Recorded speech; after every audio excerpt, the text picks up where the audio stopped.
Bonjour à toutes et à tous, je suis Anne, journaliste chez Madines et j'ai le plaisir d'animer la table ronde Nulle part ailleurs.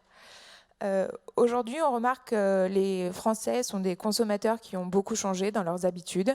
Ils sont plus éclairés, plus engagés, plus informés. Et un certain nombre d'entre eux n'hésitent plus à parler de temple de la consommation en parlant des hypermarchés et des centres commerciaux. Pourtant, du fait de leur ancrage territorial, ces fameux commerces ont aussi un rôle social, environnemental et économique à jouer. Et on peut se demander aujourd'hui, finalement, à l'ère des nouvelles attentes en matière de consommation, comment doivent se repenser justement ces commerces et comment ils peuvent devenir un levier d'attractivité locale et d'innovation responsable. Pour répondre à cette question, j'ai le plaisir du coup d'accueillir Jean Moreau, qui est cofondateur et président de Phoenix. Bonjour. Ainsi que Stéphane Hugon, qui est sociologue et cofondateur et président d'Eranos. Bonjour. Ainsi que Julien Goubeau, qui est directeur de la communication du groupe Clépierre. Bonjour. Donc, comme première question, pour comprendre justement le lien qui unit ou qui désunit finalement les Français et ces commerces, ma première question serait: qu'attendent aujourd'hui les Français en tant que consommateurs et quels liens ont-ils avec justement ces centres commerciaux, par exemple? Si je me risque en sociologue, oui, parce que finalement mon métier chez Eranos consiste à essayer de resynchroniser les entreprises avec leur écosystème, et notamment avec leur écosystème humain.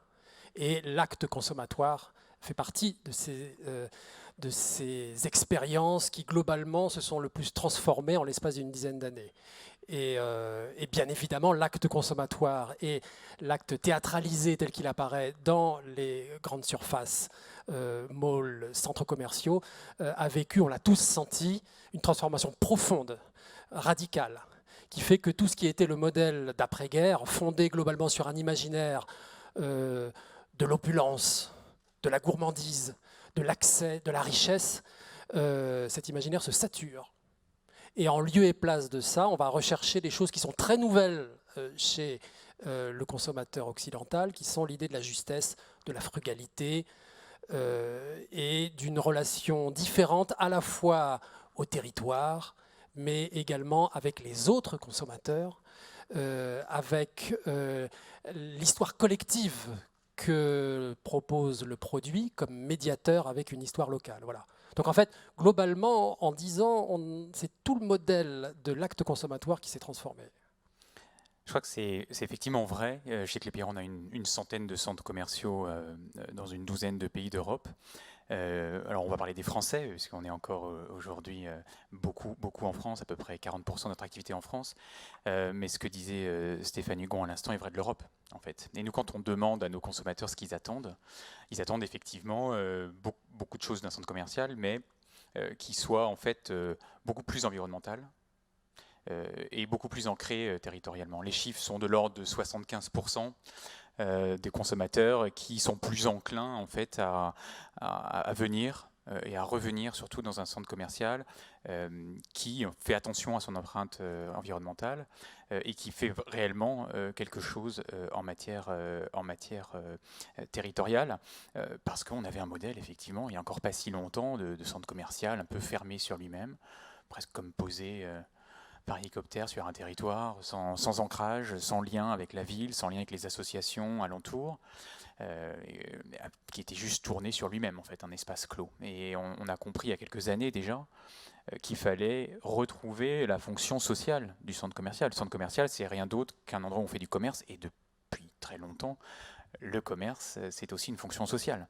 Donc on redécouvre en fait ça. On redécouvre que le consommateur, il attend ça. Il attend effectivement, il vient pour faire du shopping, et ça reste notre métier de base, on ne va pas se mentir. Mais on fait de plus en plus attention au fait que nos centres commerciaux soient des lieux de rencontre en fait, et qu'on redécouvre cette fonction sociale. Moi, je souscris à ce qui a été dit. Je rajouterais la logique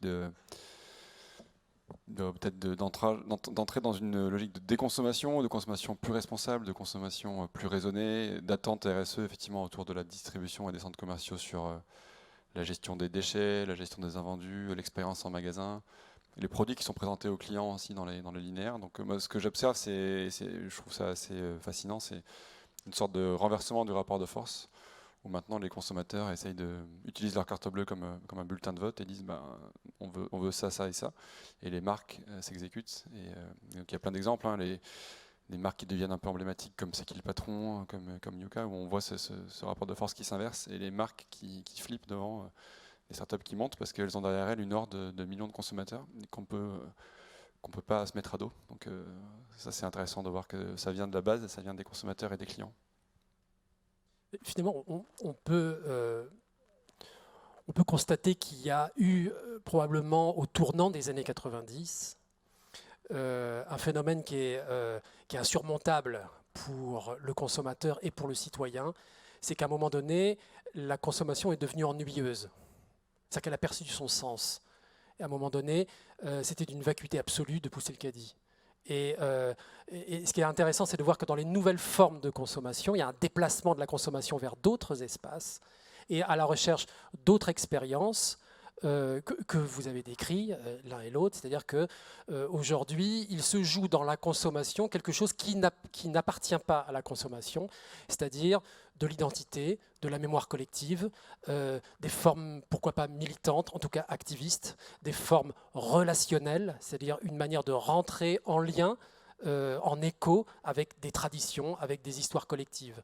Et tant que les systèmes de distribution sont organisés, théâtralisés de manière rationnelle, avec des linéaires, et avec une scénarisation qui est finalement assez pauvre entre la mise en scène des produits, dans un dispositif dans lequel la relation elle-même, sur un plan anthropologique, elle est pauvre, c'est sujet-objet, une personne devant un produit, et qui par ailleurs fait disparaître des relations qui, historiquement, ont toujours été des constantes dans le commerce, c'est-à-dire une fonction de circulation de la parole qui a disparu dans la plupart des grandes surfaces, qui sont devenues, exactement comme tu le disais à l'instant, des boîtes vides posées sur un champ de patates.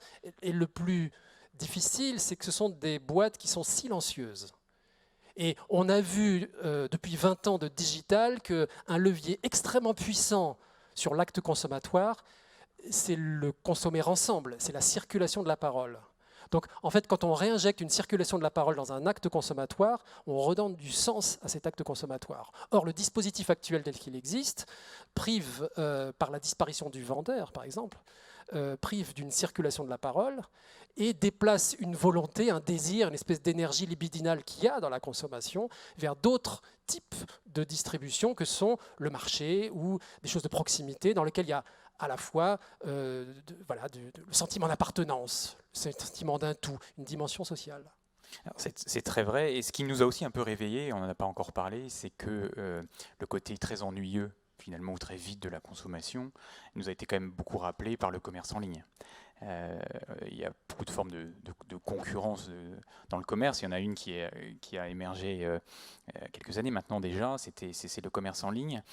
Et ça nous a amené à nous réinterroger sur finalement pourquoi les gens viendraient dans nos centres commerciaux maintenant qu'on a ça et qu'on peut quasiment tout acheter avec son smartphone.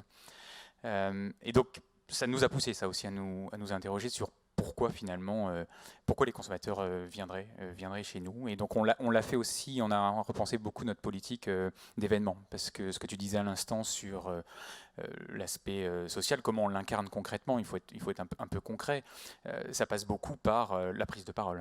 Donc la prise de parole quand on est un simple, si j'ose dire, propriétaire et gestionnaire de centres commerciaux, nous-mêmes on ne vend pas, hein, on vend des espaces, on accueille des enseignes. Donc ce qu'on peut faire en revanche, c'est prendre la parole, faire en sorte justement qu'on ne soit pas une boîte vide et puis une boîte silencieuse. Donc la politique événementielle, on peut faire plein de choses très différentes. Ce qu'on essaye de faire, c'est entre autres des événements qui sont eux aussi localisés, et notamment des événements qui fassent venir des associations locales, des entrepreneurs locaux, qui aient du sens, qu'on ne fasse pas en fait le même type d'événement partout. On peut avoir des événements intéressants et on le fait. Évidemment aussi des grandes licences qu'on fait tourner dans tous nos centres commerciaux à la faveur de la sortie d'un nouveau jeu vidéo ou d'un nouveau film. Mais on fait aussi des événements beaucoup plus locaux. On pourrait donner plein d'exemples. On en a fait encore récemment là, à Créteil-Soleil, qui est un de nos centres commerciaux majeurs en France. On a fait il n'y a pas longtemps un festival autour des Urban Days, où on a fait venir beaucoup en lien avec le Centre chorégraphique national d'ailleurs de Créteil, qui est juste à côté, beaucoup autour de la danse, un événement qu'on ne pourrait pas faire ailleurs, qu'on ne pourrait pas faire dans nos centres à Bordeaux ou à Marseille de la même façon, où on fait venir des associations de danse, des associations de street art, et c'est une semaine entière de festival autour des cultures urbaines. Ça donne un peu plus de sens et de raison pour le consommateur de venir. Et est-ce que du coup, le fait de transformer finalement le centre commercial en un centre de rencontre, en un lieu de rencontre, ça oblige aussi à le transformer dans son architecture pour justement le rendre peut-être plus accessible, donc à la fois dans son architecture et peut-être à la fois aussi dans son accessibilité avec les transports par exemple? Créteil, c'est un très bon exemple, si on veut rester sur cela. Créteil, c'est un des plus vieux centres en France. Il a été ouvert en 1974 et on l'a rénové, on est en train de le rénover, et on l'a étendu aussi. Et l'extension qu'on a faite de quelques milliers de mètres carrés, on l'a faite avec deux objectifs en tête. Le premier, c'était aussi, je ne sais pas, peut-être ceux d'entre vous connaissent bien Créteil-Soleil, il y avait une jonction un peu compliquée entre la sortie du métro, la ligne 8, et l'entrée dans le centre. On passait à travers un bout de parking. C'était pas forcément la meilleure organisation des flux qu'on pouvait imaginer. Donc on a travaillé cette extension en avançant vers la station de métro et en faisant une circulation qui soit, de ce point de vue-là, qui améliore la jonction avec les transports en commun. Parce que par ailleurs, un des objectifs qu'on a, c'est évidemment d'augmenter la part, on pourrait en reparler longuement ça aussi, parce qu'en matière environnementale c'est important, la part des consommateurs qui viennent en transport en commun. Ça, c'est par rapport à notre bilan carbone. Donc il y avait ça, effectivement, ce premier aspect-là. Lorsqu'on a construit cette extension, on a avancé le centre vers la sortie du métro à Créteil, et puis on a fait quelque chose qui laisse de l'espace pour effectivement les rencontres. On a en fait une espèce de hall qui est sur 2 étages, assez grand, pour pouvoir ménager des espaces pour des terrasses, des rencontres. Et ça tourne beaucoup aussi autour de la restauration. La restauration a beaucoup été développée et de manière qualitative d'ailleurs. C'est-à-dire que c'est une bonne façon de passer du temps et du temps de qualité avec des restaurants dont on a amélioré un peu aussi la qualité. La moitié des espaces qu'on a ouverts dans cette extension à Créteil-Soleil, ce sont des restaurants, parce qu'effectivement on aime bien, et même de plus en plus d'ailleurs, quand on interroge nos consommateurs, ils aiment de plus en plus venir, et ça c'est assez nouveau, surtout en France, venir pour déjeuner, voire pour dîner, et pas seulement dans des cafétérias dans le style des années 80 que moi j'ai pu connaître quand j'allais dans le centre commercial avec mes parents. Je pense que ce que vient de dire Julien, c'est important, parce que c'est des actions concrètes, et je pense que les consommateurs ne sont plus dupes. Donc on a dépassé l'ère de la RSE ou du développement durable défensif et compensatoire, où en gros, si je caricature, on disait voilà, j'ai fait mon job parce que j'ai une fondation qui a mis des ruches sur mon toit, ou j'ai planté des arbres en Amazonie. Et ça, je pense que ça ne dit plus personne. Et maintenant, il faut que la RSE et les sujets de développement durable, de consommation responsable, ils se rapatrient vers leur corps business, vers le cœur de métier, vers le cœur du réacteur. Ils ne peuvent plus être bloqués dans une fondation, dans une direction RSE, direction innovation, parce que ça ne marche plus. C'était le modèle des années 2000, 90. Et maintenant, il faut que tout ça soit imbriqué, soit sincère, concret, tangible. Sinon ça sonne très creux. C'est ce qu'on a fait chez Clépierre il y a 10 ans. En fait, on a commencé on a créé cette direction RSE, mais on l'a créée au sein de la direction des opérations. Donc c'est pas une direction à part qui réfléchirait avec des spécialistes de l'environnemental ou du social. En fait, c'est une direction qui, depuis déjà une dizaine d'années chez nous, est directement dans le business. Et donc, on cherche une RSE qui soit effectivement contributive et qui ne soit pas à côté, quoi, et qui soit dedans. Et donc, on a développé une politique assez ambitieuse. Encore récemment, on a une nouvelle stratégie qui joue sur les 3 volets en fait, que vous avez évoqués, c'est-à-dire la partie environnementale, qui est effectivement clé, et pas en compensation, directement sur l'empreinte carbone. On s'est engagé à la neutralité carbone pour 2030. On avance beaucoup en faisant deux choses, en réduisant nos consommations d'électricité, d'énergie de manière large, et puis en s'assurant que cette électricité soit d'origine renouvelable dans tous nos sens. C'est comme ça qu'on fait. Après, il y a un volet social, territorial, on en a parlé, c'est beaucoup travailler avec les acteurs locaux, les associations locales, les acteurs locaux, promouvoir l'emploi local, ça aussi, on pourra en parler. Et puis le dernier volet, c'est l'aspect plus social, individuel, s'intéresser, c'est de plus en plus important, au bien-être des consommateurs. Par exemple, qu'est-ce que ça veut dire? Ça veut dire que dans les événements qu'on fait, on fait beaucoup d'événements autour de la santé publique. Ça passe par des tests de dépistage de différentes maladies, ça passe par des coachings ou des cours gratuits sur différentes choses, un régime alimentaire sain par exemple, des cours de yoga gratuits, enfin bref, beaucoup de choses autour du bien-être des consommateurs, et on pourrait citer d'autres exemples, mais je rejoins tout à fait ce qui a été dit. C'est important d'avoir une RSE qui soit pas détachée du business.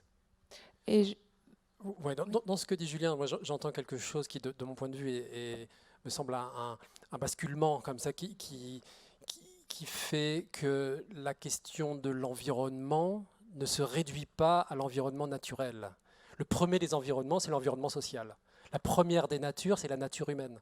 Et très souvent, et c'est ce que tu as dit aussi, quand on parle de RSE ou de préoccupation environnementale, on compense avec un sentiment de culpabilité.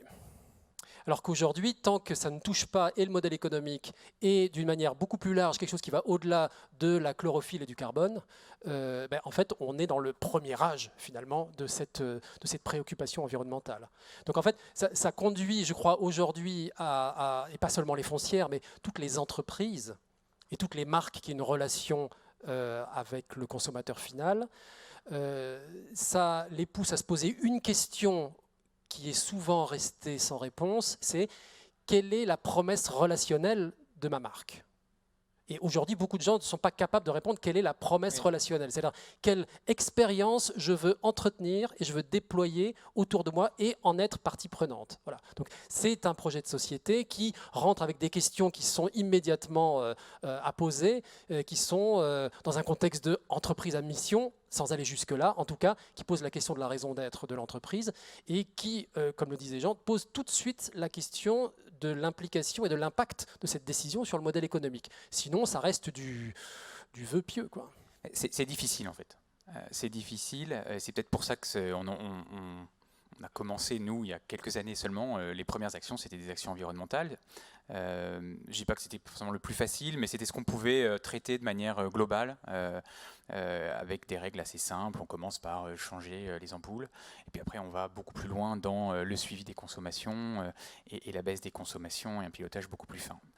C'est vrai qu'on a commencé par ça, non pas qu'on faisait rien sur la partie territoriale, mais c'était difficile. Enfin, ce qui est difficile dans le territorial et dans la gestion plus locale des choses, c'est que justement c'est local, et qu'il n'y a pas de recette qui marche partout. C'est bien toute la difficulté de la relation humaine que tu évoquais, Stéphane, c'est que ce qui marche à Créteil, ça ne marche pas forcément à Porto, à Rome ou à Oslo. Et donc chaque centre commercial, et c'est bien ce qu'attendent les consommateurs d'ailleurs, on ne peut pas leur servir la même chose partout. Donc ça existe d'être un tout petit peu plus granulaire, d'aller dans le détail, d'aller trouver ce qui va faire sens localement. Et donc on donne des lignes directrices, on donne des idées, on partage des bonnes pratiques, ça c'est notre échelle globale. Mais en fait, les seuls qui peuvent vraiment faire ça avec efficacité, ce sont les équipes localement. Et c'est plus dur. Mais on progresse beaucoup, on progresse quand même beaucoup sur ce sujet. Mais un bon moyen d'avancer là-dessus, et moi c'est un retour d'expérience sur Phoenix depuis 5-6 ans, ce que tu décrivais va dans ce sens-là, c'est pour faire monter ces enjeux en puissance et les faire remonter dans l'agenda stratégique des entreprises. C'est beaucoup plus facile quand il y a un levier économique derrière l'action environnementale RSE. Tu disais, baisser la consommation électrique, éteindre des ampoules, mettre des LED moins basse consommation, il y a aussi un impact sur la facture de nos amis qui nous donnent les gourdes. Donc il y a un effet, il y a un ROI direct sur le PNL de la boîte, et c'est bien, et c'est comme ça que ça marche à mon avis à grande échelle. Ça marche à scale quand il y a une bonne action mais qui a un impact PNL. Et nous c'est le cas chez Phoenix, puisque quand on valorise les invendus plutôt que de les mettre en incinération, en destruction, en décharge, on baisse la facturation de la prestation de traitement de déchets. On permet de récupérer une partie de la valeur en réduction d'impôt quand c'est du don aux assos caritatives. Et quand on revend les invendus sur notre application, on fait ce qu'on appelle du drive to store, donc on fait venir en point de vente des gens qui s'intéressent aux invendus et qui viennent collecter les produits en fin de vie. Donc voilà, tout ça pour dire que je pense qu'une des choses qui explique la croissance de Phoenix, c'est ça, c'est qu'on a fait de la RSE sur des sujets qui peuvent a priori paraître non core business et priorité 2 ou 3, mais le fait qu'il y ait un drive rentabilité, réduction des coûts, en plus de cocher des cases sur le bilan carbone, était probablement la meilleure nouvelle pour nous et en termes de decision making chez les décideurs. Ouais, réduire les coûts ou faire venir les gens. Dans Drive to Store, nous aussi c'est ça, c'est-à-dire qu'on s'est bien rendu compte que ça fait venir des gens. On mesure en fait beaucoup l'impact des événements qu'on organise sur l'augmentation de la fréquentation de nos centres commerciaux. On a fait une semaine, on s'est inscrit dans la semaine du développement durable depuis 2 ans maintenant. On organise dans plusieurs de nos centres commerciaux une semaine de sensibilisation aussi, parce qu'on a envie, là, toujours pareil, sur l'aspect du discours, de sensibiliser nos consommateurs qui ne savent pas qui est Clépierre d'ailleurs, mais à qui on veut dire ce qu'on fait, nous, en tant que propriétaires et gestionnaires de centres commerciaux. On a fait des actions de sensibilisation autour, par exemple, du sac à usage unique. Alors, il y a des pays dans lesquels c'est très avancé, d'autres un peu moins, et en partenariat avec nos enseignes. Là aussi, on joue notre rôle de catalyseur. On accueille des enseignes et on travaille avec elles pour faire en sorte qu'on ait plus d'impact. Et ce qu'on a fait l'an dernier dans une quinzaine de centres commerciaux, c'est une opération où on incitait les consommateurs à ne pas prendre de sacs à usage unique dans les enseignes. Et pour chaque sac épargné, nous, on donnait 50 centimes d'euros à une association. Donc on a ce type de choses et ça a eu un succès phénoménal, non seulement en termes de participation des consommateurs et des clients à cette opération, en termes d'impact sur la fréquentation, et puis on peut amplifier ça avec les réseaux sociaux et c'est probablement, d'un point de vue marketing, c'est probablement les événements qui ont le plus de succès, où on voit un taux d'engagement massif, et du coup on est gagnant aussi là-dessus. Il n'y a pas beaucoup d'exemples en fait, dans lesquels la RSE vient percuter l'intérêt économique de la boîte. C'est ce qui est déprimant quand on travaille dans une entreprise, c'est de se dire mais il faut choisir entre la RSE et le PNL. La plupart du temps, c'est pas vrai en fait. La plupart du temps, c'est pas vrai. C'est juste penser à faire le business différemment. Et la plupart du temps, on voit effectivement, c'est la théorie du double dividende. On voit en fait des bénéfices sur le business avec les actions qu'on fait en matière de RSE. Mais là, on est en train de redécouvrir, dans ce que dit Julien, on est en train de redécouvrir quelque chose qui existe depuis 120 ou 130 ans, c'est les modèles coopératifs et mutualistes, en fait, qui, étrangement, ont repris une vigueur, notamment dans le domaine bancaire, dans le domaine banque-assurance, après la crise de 2008-2010, où on s'est aperçu que ce modèle-là, qui avait été considéré un petit peu comme étant un peu à côté, un peu passé, un peu ringard, etc., en fait, a très bien traversé la crise financière par le fait très justement de cet enracinement, par le fait d'un partage de risques, d'un partage territorial. Voilà. Et donc d'un seul coup, finalement, ce modèle-là retrouve vigueur, rencontre les aspirations et des consommateurs et des collaborateurs eux-mêmes et établit une relation nouvelle entre celui qui vend, celui qui achète et celui qui en vit. Donc là, il y a une dimension territoriale, une dimension d'écosystème qui est fondamentale et qui permet très justement de réouvrir, y compris les modèles économiques dont parle Jean, et qui ont du sens et qui ont une valeur, et tout le monde s'y retrouve, effectivement. Oui, c'est un peu la revanche du commerce physique. C'est un peu l'obsession commerce en ligne, commerce physique. Mais c'est vrai que cette session s'appelle Nulle part ailleurs. Et l'importance d'avoir un commerce qui est localisé, qui est territorialisé, qui n'est pas dans le cloud ou quelque part, c'est que c'est un modèle qui est quand même beaucoup plus vertueux. Non pas seulement parce qu'on s'ennuie terriblement en ligne et qu'on n'a pas envie de finir dépressif digitalement. Mais c'est vrai qu'en fait, on retrouve tout l'intérêt qu'il y a à aller dans un lieu. Et pas seulement pour pousser un caddie, mais aussi pour faire plein d'autres choses. Et c'est ça qui rend notre business intéressant et passionnant, parce qu'on n'a pas fini de transformer le modèle, mais on se pose beaucoup de questions et les réponses à trouver sont passionnantes. Alors là, on est en train d'être tous d'accord, donc je vais tout de suite poser une question pour vous attaquer frontalement. Le plus simple, c'est vous demander, par exemple, OK, les malls, les centres commerciaux ont parfois un rapport difficile avec les centres-villes des villes moyennes. Donc, quelle pourrait être une réponse de vos organisations, de vos modèles, sur des questions culture et éducation, par exemple? Par exemple, alors, on pourrait parler longuement, nous on n'est pas forcément très concerné par ça, parce que le modèle du centre commercial périurbain ou lointain du centre-ville n'est pas forcément notre modèle favori. En fait, on a beaucoup de centres commerciaux, on a à peu près la moitié qui sont en réalité en centre-ville, mais peu importe, je vais répondre quand même à la question, parce que c'est une question importante. La culture, c'est vraiment un sujet important. Nous, on a de l'espace. Donc en fait, on le traite comme ça, on met à disposition nos espaces pour des initiatives ou des événements, ou même de manière plus permanente, des initiatives, des magasins, qui ont une activité culturelle. Je donne un exemple. Alors il n'est pas en France, celui-là, il est en Italie. On a ouvert un musée dans un de nos centres commerciaux. Et un musée archéologique, en fait, c'est notre centre commercial à Rome. Il y a eu 20 ans de fouilles quasiment sur le parking, enfin pas loin. On a trouvé évidemment beaucoup de vestiges. Quand on creuse près de Rome, on trouve beaucoup de choses, de l'âge de bronze jusqu'à la période romaine, des antiquités romaines. Et donc on s'est dit, mais qu'est-ce qu'on va faire de tout ce qu'on a trouvé dans ces fouilles? Et plutôt que de le laisser partir dans un autre musée, on a ouvert un musée. Voilà. On fait beaucoup d'autres choses, on fait beaucoup de concerts de toutes sortes de musique, jazz, musique classique. On fait rentrer de plus en plus la culture. On a testé aussi des choses, même plus des boutiques. On a fait venir une galerie d'art qui a ouvert un magasin éphémère aussi dans un centre commercial. On teste des choses. Là aussi, on peut toujours faire plus, mais on en fait de plus en plus. Donc c'est musique, archéologie, j'ai dit, musée. Ça peut être aussi peinture, photographie, des expositions itinérantes aussi. On a accueilli dans un de nos centres commerciaux aussi l'exposition Van Gogh que vous avez peut-être vue à Paris dans l'Atelier des Lumières. On l'a aussi eu dans un de nos centres commerciaux aux Pays-Bas. On peut faire aussi des expos itinérantes comme ça dans nos centres. Donc on fait aussi beaucoup de choses en matière de culture et on le fait à travers les espaces qu'on a, et c'est l'un des avantages qu'on a par rapport effectivement au commerce de centre-ville, c'est qu'on a un peu plus d'espace. D'ailleurs, je crois qu'il y a une étude qui est sortie et qui montrait que justement 67% des Français seraient intéressés pour avoir plus de culture justement dans les centres commerciaux et les supermarchés. Donc ça prouve qu'il y a vraiment un attrait pour cette dimension-là.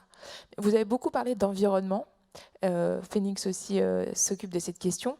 Et concrètement, en fait, comment on fait pour développer ça justement dans des grands centres commerciaux, parce que vous n'êtes pas responsable forcément de toutes les boutiques. Et comment, en tant que Phoenix, justement, on arrive à impliquer des acteurs qui, à la base, avouons-le, n'étaient pas forcément très tentés par cette démarche à la base? Nous, ce qu'on constate, c'est ce que j'ai dit tout à l'heure, c'est-à-dire ça a du sens, c'est dans l'air du temps, c'est presque une évidence environnementale, sociale et du coup économique. Mais il y a un levier qu'on n'a pas trop évoqué, que je voudrais évoquer, c'est le levier RH. C'est un projet qui est ne plus jeter, ne plus gaspiller, mettre en place ce qu'on appelle l'économie circulaire, où les déchets, les invendus des uns deviennent la matière première des autres. C'est un projet qui est, nous ce qu'on voit, qui est très fédérateur dans les hypermarchés, dans les super, dans les centres commerciaux. Parce que ces métiers sont des métiers quand même compliqués. Chef de rayon poissonnerie dans un Leclerc, c'est pas toujours. On se lève très tôt, on est dans des chambres froides où il fait 1 degré, et donc c'est pas toujours très sexy. Et qu'en plus, en fin de journée, on nous demande de jeter ou de mettre de l'eau de javel sur des invendus, c'est presque la petite goutte d'eau qui fait déborder le vase. Et quand nous, on arrive en tant que Phoenix en disant, en fait, on va prendre le temps de revendre à prix cassé pour des consommateurs en quête de pouvoir d'achat des produits en date courte, mettre ça dans un bac bleu fluo pour les Restos du Cœur et mettre le reste pour les animaux, le zoo du coin, la ferme ou le parc animalier, de façon à ce qu'on ait 0 déchet en fin de journée. Ça allume une petite flamme et ça redonne un peu de feu sacré à ces gens-là. Donc nous, on est très très portés par les employés des rayons, par les opérateurs de caisse. Donc c'est un projet qui est assez fédérateur. Et c'est un gros levier pour nous de pouvoir compter sur cet engagement des collaborateurs. Alors si on parle déchets, c'est vrai que les déchets, c'est pas les nôtres, enfin, c'est pas nous en tant que centre commercial, c'est ceux des enseignes en fait. Beaucoup de cartons, d'emballage, dans le domaine de la mode notamment, pas mal de plastique. Et nous, on s'est engagé à ce que d'ici à 2022, 100% des déchets soient valorisés. C'est-à-dire qu'on est en fait zéro, on n'est pas encore au zéro déchet, ça va être compliqué, encore une fois, en plus, c'est pas les nôtres, mais néanmoins, on y va pas après pas. Et donc l'objectif 2022, c'est 0 déchet en décharge. Donc ça passe évidemment, comme c'est pas les nôtres, des déchets, par beaucoup de dialogue avec les enseignes, avec les responsables de magasins, pour réorganiser les filières de tri quand elles sont mal faites. Quand on arrive avec un bac qui est mal trié, on va avoir du mal, en fait, nous derrière, à retrier les choses. On a évidemment les déchets les plus compliqués, c'est effectivement les biodéchets. Donc on travaille beaucoup, à la fois en local avec les responsables de magasins, mais aussi avec les entreprises au niveau national. On travaille beaucoup avec McDo sur ces sujets-là, et on voit qu'ils sont très demandeurs aussi de savoir comment localement on va traiter ça. Aujourd'hui, on en est à 93%. Donc il nous reste encore un peu de chemin, mais on espère qu'en 2022, on y sera. Et puis effectivement, l'économie circulaire, même à l'échelle d'un centre, ça peut être fait, c'est assez intéressant. On a ouvert, nous, un jardin pédagogique dans notre centre de Campagna à Naples, qui est tout à fait dans la logique de l'économie circulaire. On récupère les biodéchets des restaurants du centre, et en fait, on a sur le parking, on a ouvert un jardin, une forme d'agriculture urbaine, où on trouve des légumes, des fruits qui ensuite sont réutilisés par certains des restaurateurs du centre. Et en plus, on ouvre ce jardin-là, cette expérimentation d'agriculture urbaine aux écoles autour de Naples pour qu'ils viennent voir ce que c'est que concrètement l'agriculture urbaine sur un parking de centre commercial. C'est valable aussi pour les déchets, parce qu'en fait on assimile souvent gaspillage avec déchets alimentaires. Mais pour donner un autre exemple moins intuitif, nous on travaille avec une grosse enseigne de jardinerie qui s'appelle Truffaut pour ne pas la citer. Et les plantes ont aussi une forme de péremption, parce que des plantes et des fleurs en fin de parcours, elles sont un peu plus défraîchies. Donc elles sont plus vendues ou vendables dans les standards classiques. Et donc nous, qu'est-ce qu'on fait? Donc soit on les revend à prix cassé sur l'appli, soit on les donne à des logements sociaux, pour des EHPAD, des maisons de retraite ou des enfants dans les hôpitaux. Donc autant que ces plantes, elles aient ne serait-ce qu'une semaine ou quelques jours de vie supplémentaire, plutôt que de partir directement dans le bac de déchets verts et puis en incinération. Donc voilà, il faut sortir du prisme habituel et voir qu'il y a plein de choses à faire. H&M a fait un truc tout simple qui est de dire ramenez-moi vos vieilles fringues et je vous donnerai 5 € de bon d'achat en contrepartie. Et je pense que ça va se généraliser, ce genre de choses. En Suède, il y a un centre commercial qui ne fonctionne que sur l'occasion. À l'intérieur, on n'a que des boutiques d'occasion. Leclerc vient de lancer un nouveau format qui est Leclerc Occasion. Donc on sent que tout ça, tout ce qui est seconde main, réemploi, seconde vie, s'étend de l'alimentaire vers d'autres verticales et va devenir assez mainstream. Mais du coup, qu'est-ce qui fait la différence aujourd'hui entre Clépierre et les autres foncières, si je puis dire? Qu'est-ce qui fait, quelle est l'offre d'expérience? Est-ce qu'il y a une singularité qui existe et qui peut vous différencier de ce qui se passe dans d'autres grandes surfaces? Alors il y a beaucoup d'acteurs. Les foncières qui nous ressemblent font aussi déjà beaucoup de choses, donc on va parler de la concurrence, mais en fait, en réalité, les foncières de centres commerciaux sont relativement en avance, de centres commerciaux et de bureaux d'ailleurs, et particulièrement en France en matière RSE, que ce soit sur le terrain environnemental, territorial ou social. Je ne suis pas sûr qu'on puisse dire que les foncières font pas le travail, elles font globalement le travail, ça progresse beaucoup.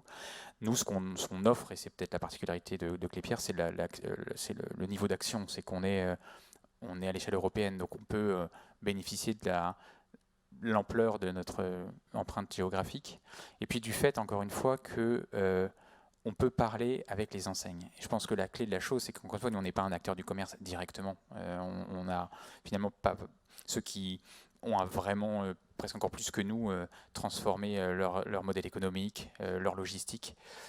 Ce sont les enseignes, et travailler avec elles, c'est peut-être ça notre différenciation, c'est qu'on est un acteur suffisamment large. On est le premier propriétaire d'H&M, de Sephora, de Zara, c'est avec eux, avec nous, qu'ils ont le plus grand nombre de magasins. Et donc on est un acteur pertinent pour parler avec ces enseignes, et on continue à parler magasins, loyer, évidemment, parce qu'on est un propriétaire, mais de plus en plus on parle RSE, comment on peut progresser ensemble sur un certain nombre de sujets. Ça se voit pas forcément du côté consommateur, mais en termes de travail au sein de l'industrie, la particularité des Clépierre et sa singularité, c'est probablement sa taille qui lui permet d'accélérer sur ces sujets et d'essayer d'embarquer l'industrie et d'être en coproduction avec les enseignes. Alors, on est à 5 minutes de la fin du débat, du coup je vais prendre les questions du public. La première, c'est d'un côté on veut ajouter du social et de l'autre on développe des boutiques autonomes, j'imagine comme Amazon Go. N'est-ce pas contradictoire justement ces deux visions du commerce? Alors moi, je n'ai pas testé Amazon Go, il paraît que c'est très très inquiétant. J'en parlais encore ce matin avec quelqu'un, parce qu'effectivement, il n'y a pas de vendeur, donc on est un peu tout seul, il paraît que c'est un peu angoissant. mais j'ai pas testé, donc je pourrais pas en parler. C'est sûr que l'absence de contact humain, moi à titre personnel, c'est quelque chose qui m'interroge beaucoup et qui m'angoisse, et on ne voit pas par là. Nous, on fait de plus en plus de social parce qu'on pense que le centre commercial de demain, il sera environnemental, local et social. Donc, nous, on va au contraire vers plus de social. Et peut-être pour rebondir sur ce que j'en disais tout à l'heure par rapport au levier RH, nous, on n'a pas beaucoup d'employés qui sont nos employés dans un centre commercial. La plupart des personnes qui travaillent toute la journée dans nos centres commerciaux, ce ne sont pas nos employés, ce sont ceux de nos enseignes. Pendant longtemps, on s'en est pas beaucoup occupé. Et d'ailleurs, ces enseignes-là, ce n'est pas forcément non plus les personnels dont ils s'occupent le plus ou le plus directement. Donc c'était un peu des populations qui se retrouvaient un peu entre deux. Et on s'est engagé, nous, à faire en sorte que on s'occupe d'eux, on leur offre des services en fait. Donc ça aussi, on a augmenté un peu notre champ de responsabilité. Ça veut dire quoi? Ça veut dire leur assurer qu'ils ont une place de parking réservée, qu'ils peuvent avoir potentiellement, dans les meilleurs des cas, une crèche pour leurs enfants, qu'ils aient des salles de repos, des salles de sport pour eux, une application qu'on a créée et qu'on a ouverte dans la plupart de nos centres qui crée une communauté pour qu'ils se parlent entre eux, qu'ils puissent avoir des services de covoiturage, etc. etc. Donc il y a cette dimension-là. Nous, on n'imagine pas demain un centre commercial qui ne serait pas social. Moi, j'ai le sentiment qu'il y a une place pour tout, finalement, parce que dans l'acte consommatoire, il y a un déplacement. On l'a vu quand le hard discount est arrivé, notamment dans les centres-villes, où on a vu que les personnes qui rentraient dans les hard discounts, ce n'étaient pas du tout les personnes qu'on attendait, mais c'était plutôt des classes moyennes, voire des classes aisées, et qui venaient chercher des produits sur lesquels ils avaient complètement désinvesti toute la dimension symbolique. Pourquoi? Parce que ça n'a pas de sens. Ça n'a pas de sens symbolique d'acheter des produits de première nécessité. Il y a même, moi j'ai vu des programmes immobiliers en Angleterre dans lesquels, quand vous achetez un appartement, vous achetez en même temps des flux qui vous amèneront tous ces produits de nécessité qui n'ont pas de valeur dans l'acte consommatoire. Et à côté de ça, on déplace ailleurs, dans d'autres lieux de consommation, des produits et des actes consommatoires qui sont porteurs de tout ce qu'on a dit, c'est-à-dire le sentiment d'appartenance, une histoire, un réenchantement, une responsabilité, une dimension éthique, etc. Donc en fait, il y a des segmentations sur les actes consommatoires. C'est important de les connaître, c'est important de connaître également ces publics pour très justement essayer de faire correspondre et l'un et l'autre. La question suivante, c'est que pensez-vous de l'annulation d'Europe City? C'est Europa City. Europa City, pardon. C'était probablement, alors Europa City, il y a effectivement une dimension commerciale qui était assez forte, mais il n'y avait pas que ça. C'est un projet qui était prévu pour se développer dans le triangle de Gonesse avec d'autres choses. Donc c'était un débat difficile. Il y avait une dimension d'aménagement du territoire assez fort. Il y avait des créations d'emplois à la clé. Sur la partie commerciale, peut-être que c'était un projet trop ambitieux. C'est possible. Nous, de manière générale, chez Klépierre, on ne construit plus beaucoup de nouveaux centres commerciaux. C'est plutôt un modèle d'extension lorsqu'il y a de la demande. Je parlais de Créteil-Soleil tout à l'heure, il se trouve qu'il y avait de la demande. On savait qu'il y avait des commerçants qui étaient prêts à ouvrir des boutiques avec nous, donc on l'a fait. Mais dans beaucoup de marchés en Europe, nous on considère qu'il n'y a pas forcément, en tout cas là où on est implanté, il n'y a pas forcément beaucoup de place pour des centres commerciaux qui soient tout neufs. C'est plutôt des rénovations et des extensions. Du coup, ma dernière question, ce sera pour vous, quel est le prochain pas, en tout cas à faire, pour le centre commercial de demain, pour qu'il attire à nouveau et qu'il ait vraiment non plus, pour qu'il ait vraiment une place, qu'il soit vraiment implanté sur un territoire. Cette question se pose à vous trois, du coup. Moi, je peux dire, pareil, un retour d'expérience sur ce qu'en fait, on est devenu, on a mis un pied dans le retail de fait, puisqu'on a créé nous aussi une enseigne de magasins qui s'appelle les épiceries Nous Anti-Gaspi. Et en fait, on n'a rien inventé. On a juste essayé de dépoussiérer le déstockage en disant